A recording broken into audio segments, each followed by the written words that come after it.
Some very important breaking news on the G20 right before the summit begins. No consensus has been arrived in the Delhi declaration, which is supposed to happen right before the G20 kicks off. The Ukraine war has become a big sticking point.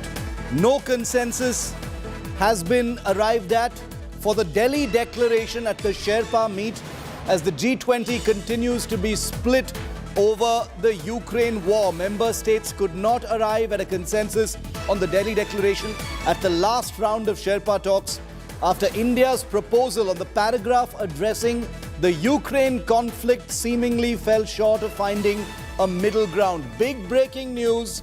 Let's try and get some perspective on this from India Today's Gaurav Sawant and Paulami Saha. Gaurav, no consensus on the Delhi declaration on the very crucial issue of the Ukraine war. You covered the Ukraine war. You've seen all angles to it. How do you interpret this, Gaurav? Is this, is this a setback? Is this how things go for such complicated issues? Put this into perspective for us, Gaurav. Shiv, the two viewpoints and worldviews, they're poles apart. Russia and China on one side and the Western countries on the other side. And that's been the situation for the past 1 year. And since the Bali declaration, the points have only hardened. The viewpoints of both sides have only hardened. You saw what Germany said, and ahead of the Sherpas meet also, Germany was very clear that we are not here to move forward on this unless the Russia-Ukraine war is addressed adequately. China and, had made its point very clear. Sergei Lavrov, who's the foreign minister of Russia, he'd made Russia's point very clear that there would be no declaration if Russia's point of view was not taken on board. So again, the two worldviews are poles apart. How do you bring a consensus? Remember, even in Bali, India had played a very critical role. Like the American foreign ministry spokesperson was also saying, the State Department spokesperson was also saying that India is moving forward trying to bring internationally acceptable language. But that internationally acceptable language again sees a major divergence when it comes to the West and it comes to Russia and Ukraine. Very important, Paulami. The Delhi declaration unable to find a consensus just yet in the latest round of talks by the Sherpas, which basically is another reminder of how slippery and tricky the issue of Ukraine is going to be. Rishi Sunak, the British Prime Minister, has just mentioned it. The others are going to bring it up during this the G20 talks tomorrow and including in the bilaterals as well. Putin and Xi Jinping, the two key people as far as the Ukraine war are concerned, are missing in action. Their representatives are here. There could be some heat at the G20 over this issue, Paulami. Well, as you rightly pointed out, the Sherpas have been working on this on the outskirts of Delhi for the past couple of days. They've been, in fact, cloistered in Manesar, working and thrashing out every detailed paragraph of the joint communique. Let's just say that this is not the final word, because what I've been told is that the work on this will carry on till Sunday morning. They will keep trying to thrash it out. They'll hope that they're able to bring everyone on consensus, and there is a joint communique which they can put out instead of just an outcome document and a chair summary, which India will hope is not the case, and they do want a joint communique to be put out. But yes, this is going to be a sticking point. Rishi Sunak, of course, has made it very, very clear. It's a point that the United States has made in the past as well. Recently as well, the German Sherpa in fact, the G20, Jorg Kukes, he in fact spoke with Indian media, and he also pointed out that without a reference to, of course, the Ukraine-Russia war, the usage of the word war over conflict is again something, which is being debated as we speak. So this is going to be extremely tricky. But, there are those who also believe and want to understand as to why it needs to be something that, breaks down the entire process of putting together a joint communique. Because at the end of the day, this is not a forum for, in fact, security-related issues to be discussed and thrashed out and for, a joint communique communique to especially be focused on the same or break down as a result of no consensus being arrived at on the same. This is about a global cooperation as far as the international economic cooperation is concerned, and that is what this entire this entire partnership is about. It is about financial inclusion. It is about reform of MDBs. It is about climate change, sustainable development goals, which India has played a huge part in, and is of course keeping the focus very tight on. We hope that there will be a global biofuels alliance being announced by the end of tomorrow. That's something that India hopes will happen as well. Just stay with me. Sheikh Hasina, the Prime Minister of Bangladesh, has just arrived, we're told, at the Palam technical area in Delhi. Her flight has just landed. We've got pictures coming in, live pictures of her right outside her aircraft. She's just descended. She's being received at the airport there. Live pictures coming in of Sheikh Hasina, the Prime Minister of Bangladesh, being received by the Indian welcome team. Darshana Jardosh, BJP MP and Union Minister, there in the blue sari, welcoming Sheikh Hasina to India, a cultural welcome. Remember, Bangladesh-India ties are very, very important. Bangladesh is the country that was created after the 1971 war.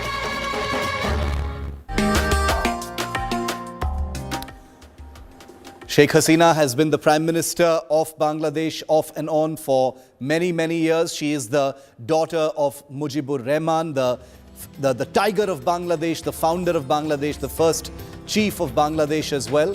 Sheikh Hasina's relationship with the Indian Prime Minister also goes back a long way. They share very warm ties. Union Minister and Surat MP Darshana Jardosh there in charge of welcoming Sheikh Hasina to Delhi.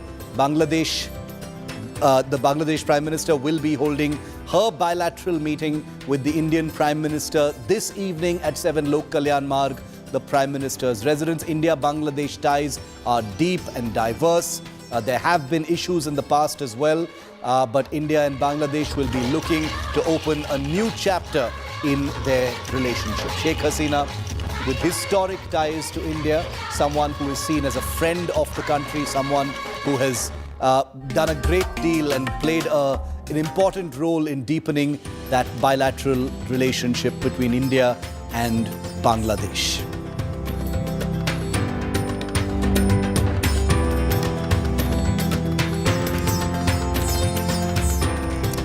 We're taking a very quick break here on our rolling coverage of the G20 summit. The big leaders have all begun to arrive. We'll be back in 30 seconds. Don't go anywhere. The most watched channel on G20 is India Today. See you after this break.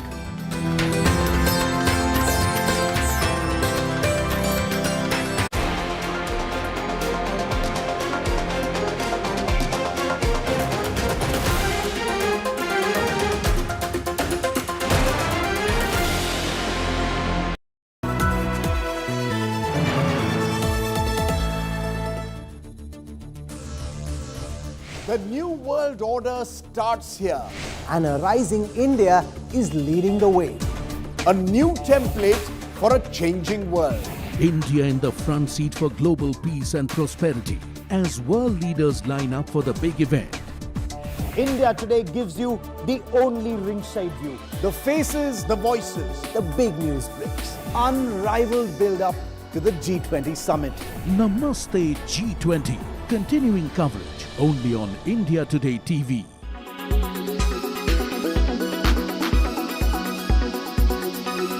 Talking about 20 nations, developing countries, their prime ministers and presidents are arriving. This is a big moment for our country. It's a rotational presidency, sure, but it's a moment to come at a very crucial juncture when the global order is also witnessing a change. Who's set to arrive and when? Who's going to be receiving them? Let's begin first, one by one, at the arrivals that we are expecting. Now remember, UK Prime Minister Rishi Sunak is set to arrive at about 1:40 p.m. in the afternoon. He'll be one of those first high-profile guests to arrive. Followed by Rishi Sunak will be be another president that we'll set to arrive, and let's go across to that. Mohammed bin Salman, he's the Crown Prince, of course, of Saudi Arabia, and his arrival is expected at about 4:50 p.m. in the evening. So once Rishi Sunak arrives, that high-profile arrivals are set to begin right away. Anthony Albanese, Prime Minister of Australia, at 6:15 p.m. Very sharp timings. There's a reason we are telling you not 6 or 7, but exactly when it's scheduled. That's how precise the security arrangement is. At about 6:55 p.m. One of the biggest high-profile guests will be US President Joseph Biden, and he's going to arrive, and there is immediately going to be a bilateral meeting as well at Prime Minister Modi's residence in the evening, actually by tonight. And then Justin Trudeau, Canadian Prime Minister, arrival expected by about 7 p.m. There is enough separation of the timing, remember, between each premier or the president. That is to ensure a smooth carcade and, of course, the arrival that is received by the senior ministers of state by the government. Li Qiang, Prime Minister China, who was supposed to come, remember, Xi Jinping of the President of China, but he, at the last minute, via Foreign Affairs Ministry, said he will not be arriving. He's attended all the summits of G20, but because India was hosting it, they do not want it to be a successful one for India. They decided not to come. They can play a spoil sport all they want. But Olaf Scholz, Chancellor Germany, will be arriving at about 8 p.m. and that is going to be on Saturday. So this is, remember, over time, over the next 2 days, as and when these arrivals set to begin. And eventually, Emmanuel Macron, French president, arriving on Saturday in the afternoon, just when the G20 officially, the event starts. Events, remember, are on the 9th and 10th. So it's going to be a very important, significant evening. And through the day, through the evening, our reporters, our colleagues are going to get you the best updates, the latest and the fresh ones to come through the evening.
On 26 July, Prime Minister Narendra Modi inaugurated the Bharat Mandapam flying a drone.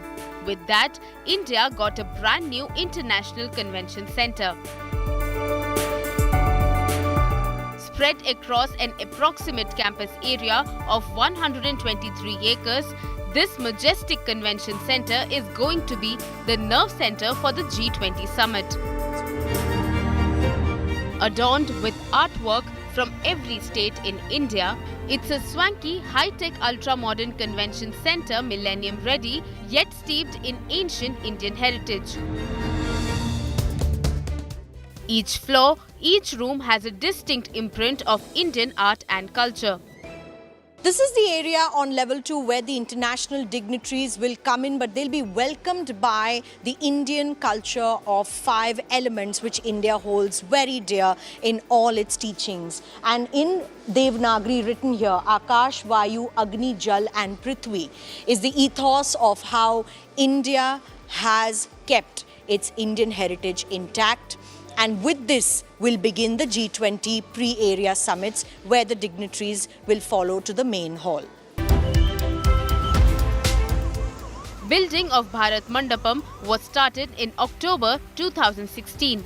7 years later, it stands as a pride of modern India.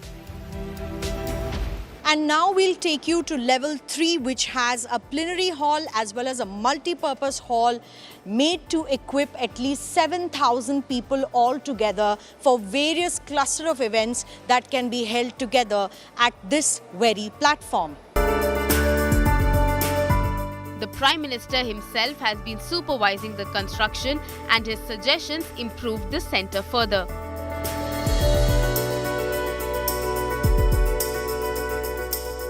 See, his focus has been on technology, and he said that wherever we have these artifacts and art buildings and all, we should have a QR code so that people just scan and come to know about that facility. Right. And now we are putting those QR codes at all these exhibits. Yes, I did see them. Yes. Whether it's an outdoor amphitheatre or an indoor plenary hall, this Bharat Mandapam Convention Centre will be equipped with each and every technology that you see at the international level, whether it's Wi-Fi connectivity or QR code scanners.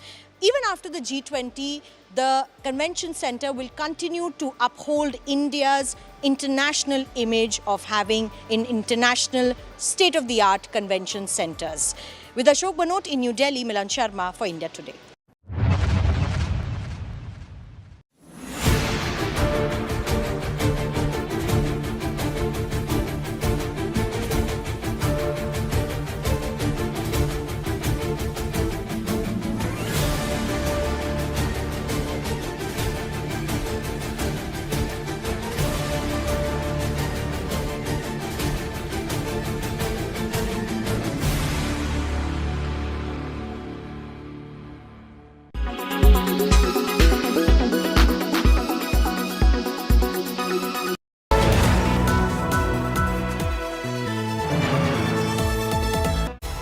Kia Sonet, undeniably wild.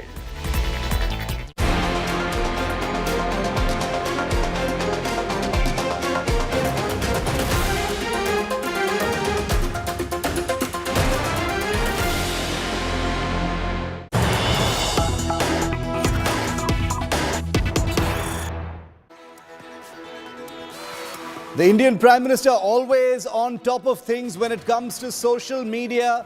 And now he's all guns blazing with G20 glory. He's just altered the banner image on his Twitter account. Remember, the Indian Prime Minister is one of the most followed world leaders on social media, on Twitter, Instagram, Facebook and others. He's just put up this beautiful picture of the 28-foot Nataraja sculpture in front of the Bharat Mandapam venue of the G20. That's the Prime Minister's new cover photo on X, formerly known as Twitter. This sculpture, made by a sculptor from Tamil Nadu, graces the entry point of the brand new Bharat Mandapam, the refurbished Pragati Maidan, where the G20 summit will be taking place. A dazzling picture of the Bharat Mandapam lit up in all its glory at night, and right in front of it, that gorgeous Nataraja statue that makes for the entry point to the G20 venue.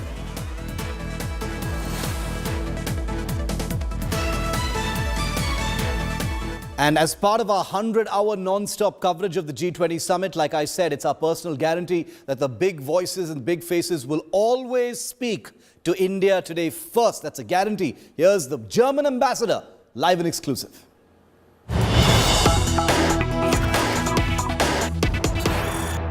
This is an India Today exclusive. I'm being joined by Germany's ambassador to India, Ambassador Philipp Ackermann. Thank you so much for joining us. Lots of negotiations, lots of deliberations. You yourself had gone back to the headquarters and have returned. What can you say about India's 1 year of G20 presidency? So let me start by saying what a presidency.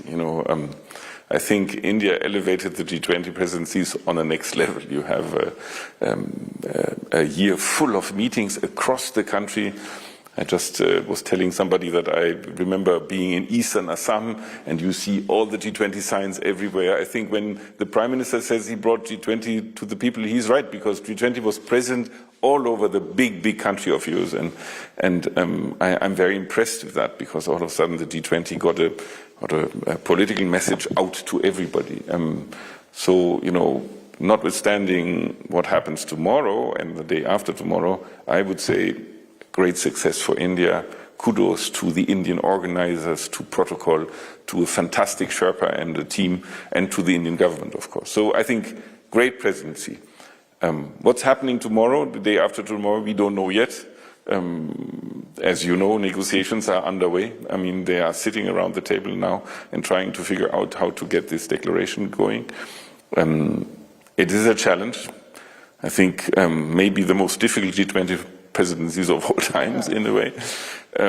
But I would say, which other country, if not India, would be in a possible in a situation to get a result, and therefore I'm pretty confident. We all know there are some items that are controversial. We'll talk about the items, the controversial ones. We all know that the circumstances are difficult, but I have a lot of trust in the Indian capacity and capability to get to a good statement. And that's, I can tell you, with the, from the bottom of my heart, I would say, Germany's wish. We want this presidency to be successful. We want this summit to be successful, and we'll do our utmost to get it to a good success. Right. Ambassador, you just spoke about the Sherpa meeting. Now, what's interesting over here is that the Sherpa meeting was to conclude yesterday, and it is still continuing. That really spells what and how difficult it has been to negotiate terms and conditions for a consensus document. Yeah, I think you are right. It is a very difficult time, it's a difficult substance, and negotiations are not easy. Everybody knows it. But let me tell you in all honesty, summits of this endeavor, of this importance, negotiations are going on until the very last moment. We know that from Europe. They always say, let's do the math before, let's do the document, let's close it 2 days before, and it's never going to happen. So I think it's not exceptional that negotiators are sitting still around the table, that they extended, the negotiations. It's not exceptional. It's rather the rule than the exception. But I admit that, coming to a conclusion in this context is particularly difficult. Okay, let's just talk about the concerns and the areas, beginning with what really concerns Germany the most, which is the Russia-Ukraine war. One of the important aspects of not getting a consensus, not bringing about a consensus, is the fact that the language on the war is something that Russia is objecting to. China is objecting to it, saying that geopolitical issues should not be a part of the joint communique. And some other countries are reluctant on other fronts. But what about the war? We spoke with Amitabh Kant, the Sherpa, and he said that, we are confident of getting a joint communique on development. We don't care much for something that we didn't create, which is the Russia-Ukraine war. So I would say that I'm also confident that the delegation will be negotiated. So let me say that I share Amitabh's views on that. But I think what we have to see is, and that's Germany's point of view, you can't separate politics from economics. Both are interwoven, and we have seen the terrible impact the war of aggression in Ukraine has caused in the world. And therefore, I think it would be not credible enough to leave out these political aspects. So we have to find a language that reflects this situation. Now, there is the Bali Declaration. The Bali Declaration was very satisfactory. India was very helpful in getting this Bali Declaration. And that's, I think, a standard that is set up. Now, will you repeat this language? Certainly not. You have to find another language. But I'm very confident that the Indian side will find a language that reflects the problems, the shocks that were caused by this invasion in an innocent, weaker country. And therefore, I think this is certainly a very important part of this declaration. I want to say that we are not a single issue delegation here. Everybody talks about Ukraine and Russia. I think it's a very important matter and a very important aspect of these negotiations, but there are others too, and I want to name one: climate change. That's right. We will be talking about climate change. Climate change is very high on our agenda, as it is on India's agenda. And I was surprised to see how difficult it was during the last ministerial meetings and the last meetings of senior officials to get to a good conclusion or a good language on climate change. So we are striving and we are trying to put all our efforts in a good language on climate change. I think it's the world's #1 problem right now, and we have to find a way in this very representative, multilateral forum to commit ourselves to tackle with it. And there, I think India is a very, very important partner, and we feel that we are on the same line. Ambassador Ackerman, I need to speak with you on climate change, but before that, just a quick clarification or question on the war. Now, we do know that there is a difference and they're still deliberating on it, but is the stand of the United States of America, Europe, very clear on the fact that this has to be a part of the document? Is it non-negotiable? I think it should be reflected in the most appropriate way. I think we will be very flexible when it comes to the wording, but it must be reflected in the document in some way.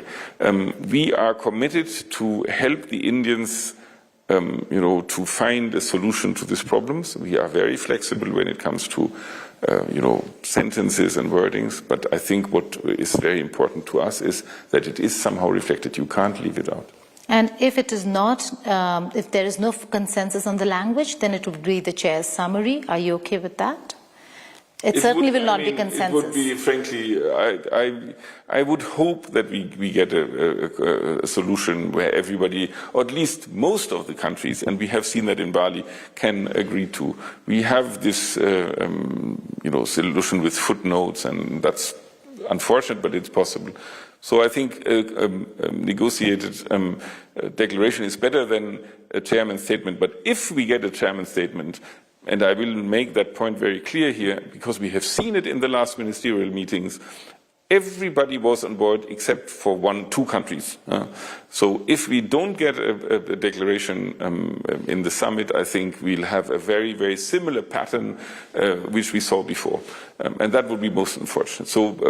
But let me tell you here, I'm really confident. I'm believing in the Indian skills here. So I think we'll get something.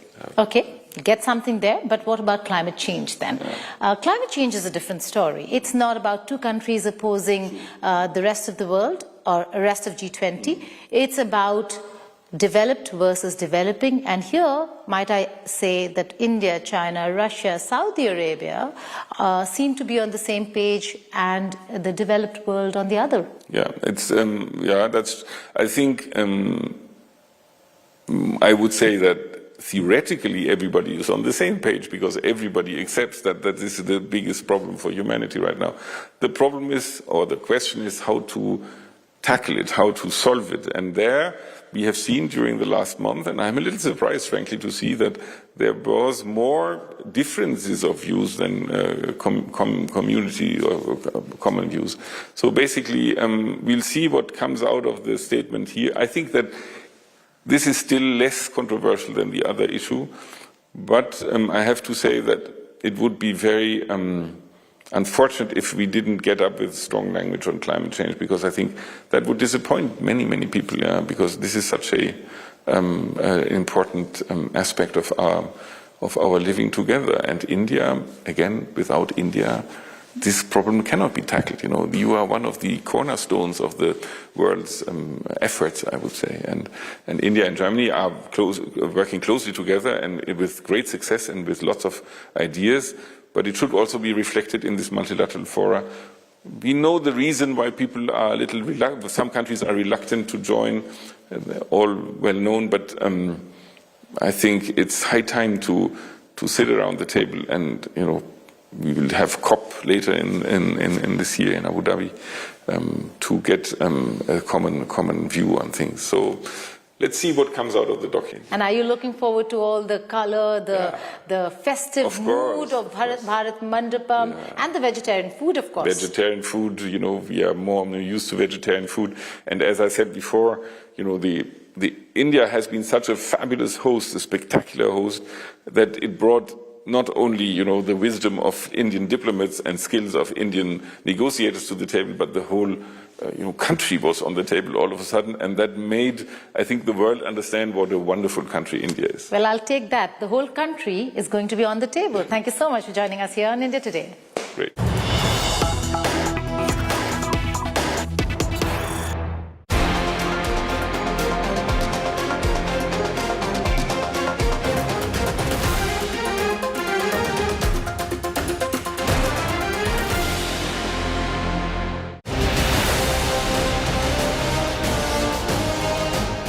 India's biggest international event ever. Prime Minister rolls out the G20 red carpet.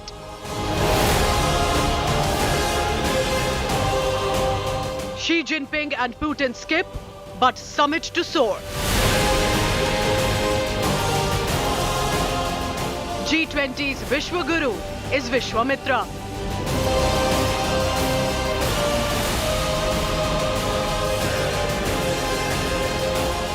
Modi sets the agenda with open arms.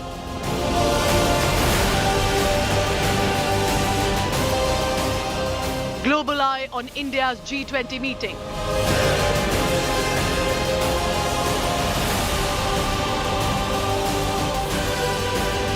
Namaste G20.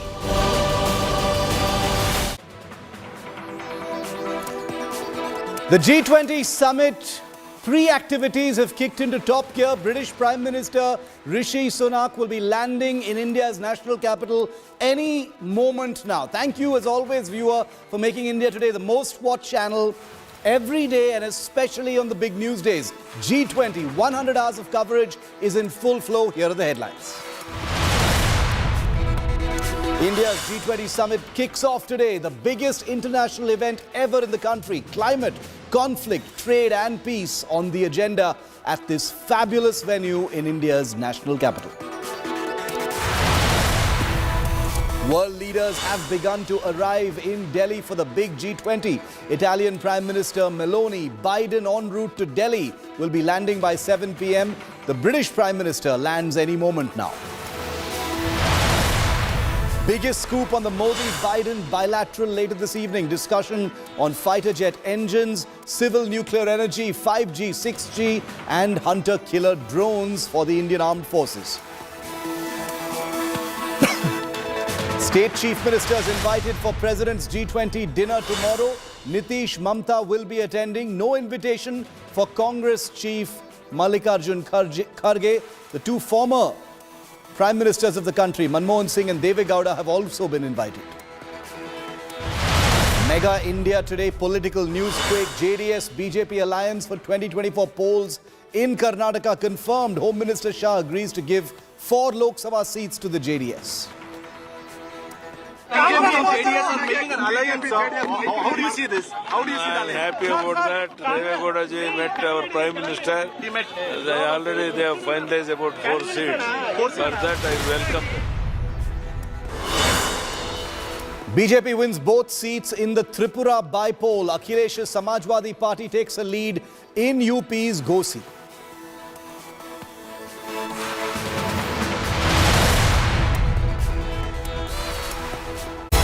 Kia Sonet, undeniably wide.